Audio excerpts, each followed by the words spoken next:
By morning, Amina woke up to see the sky full of black birds. She immediately knew within her heart that something was wrong, as this was not an ordinary sight.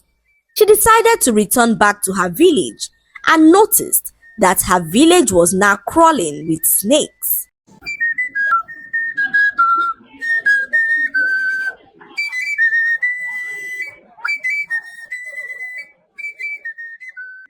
Once upon a time, there lived a girl named Amina. Amina was known around her village for her kindness and unparalleled beauty. She lived with her grandmother, who took ill and died one hot afternoon. Before her grandmother died, she entrusted a hijab to Amina, warning her of the value it held. Amina's grandmother warned her never to wear the hijab, especially at night, but she never told her reason why. After her grandmother died, Amina could not resist the urge to wear the hijab because of its intricate design that drew the attention of anyone who set their eyes on it. One day, Amina was returning home when a very rich woman caught sight of the hijab and fell in love with it. She offered Amina a huge sum of money for the hijab, but Amina refused the money, telling the woman that no amount of money was worth her grandmother's hijab.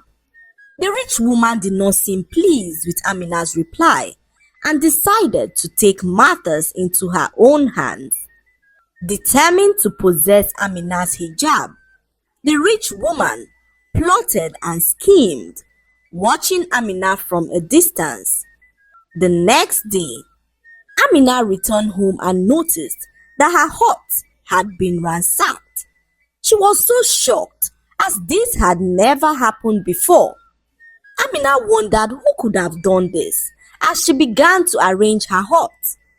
Not long afterwards, she noticed a group of villagers gathered outside her hut.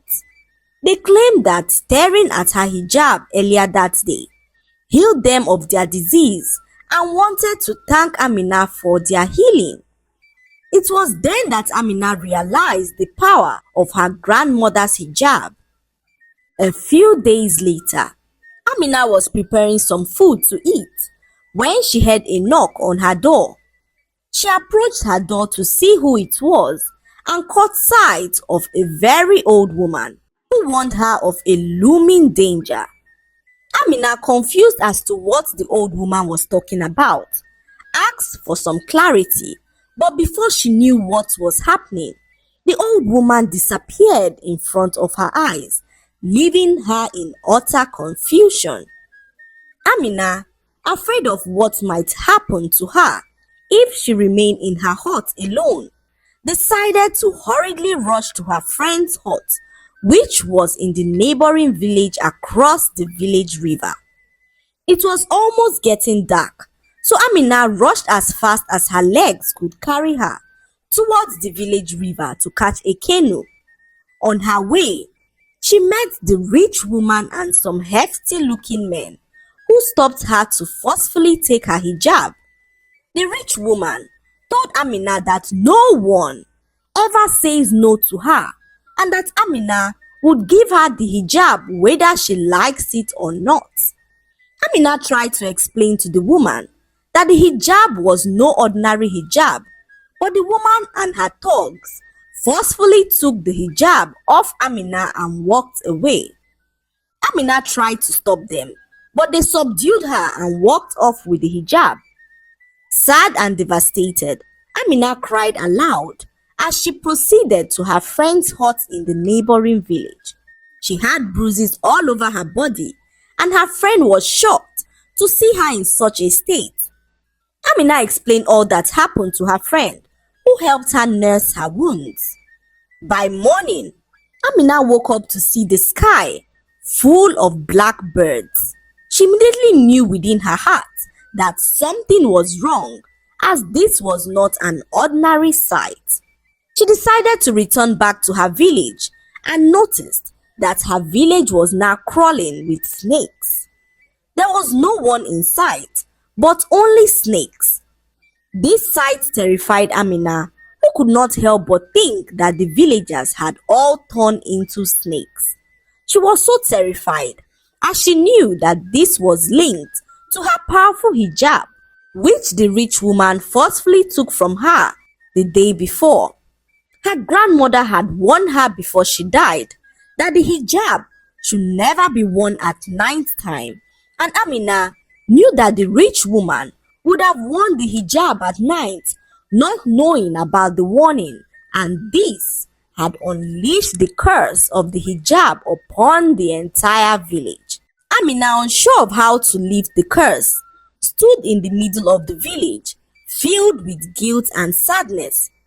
Her heart was heavy, as she could not stop blaming herself for disobeying her grandmother by wearing the hijab in the first place.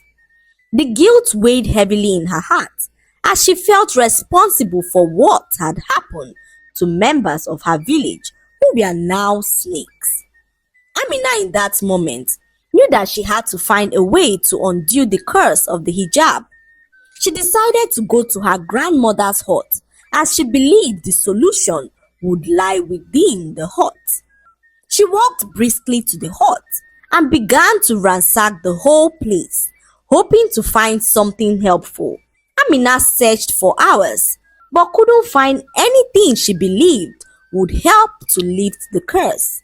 As she was about leaving her grandmother's hut, she saw the cursed hijab laying on the table in front of her. Amina was shocked at how the hijab found its way back to her grandmother's hut. She stared at the hijab, wondering what she would do with it. Despite being afraid, she stretched forth her hand to pick the hijab up when she heard a voice which spoke to her, saying that the hijab was both a curse and a remedy. Amina, desperate for a solution, listened intently to the mysterious voice, which explained that the hijab held ancient powers capable of both causing and reversing the curse. The voice told Amina that to reverse the curse, she had to go to the village river and dip the hijab into the river very early in the morning, and then squeeze the water into her grandmother's special calabash. The voice told her to sprinkle the water around the village, as this would neutralize the curse and transform the villagers back to their normal selves. Amina was so excited to hear this and waited till morning. When morning finally arrived, she set out to the riverside and did as the voice had instructed her to. She then sprinkled the water from the calabash around the village, and the snakes transformed back into their human form. The once cursed villagers stood before her as they thanked her for saving them from the curse. The rich woman who brought the calamity upon the village approached Amina filled with remorse. Having lived as a snake for days, the rich woman regretted ever taking what did not belong to her and learnt her lesson the hard way. She apologized to Amina for all she did, and Amina, demonstrating the kindness that defied her, forgave the woman, emphasizing the importance of humility and understanding. Amina, on seeing the calamity brought about by the hijab, decided never to wear the hijab again. She kept it hidden in her grandmother's hut, and for years, despite the fact that Amina never wore the powerful hijab, the hijab retained its power, which protected her all through the days of her life. The lesson to be learned from this story is that our actions have consequences. We should never take that which belongs to others, as we might bring curses upon ourselves by doing so. Treat people the way you would like to be treated, as we are humans first, before anything else. I hope you enjoyed the story. Like, subscribe, and leave a comment. It helps us grow our channel. I'll see you in our next story. Bye.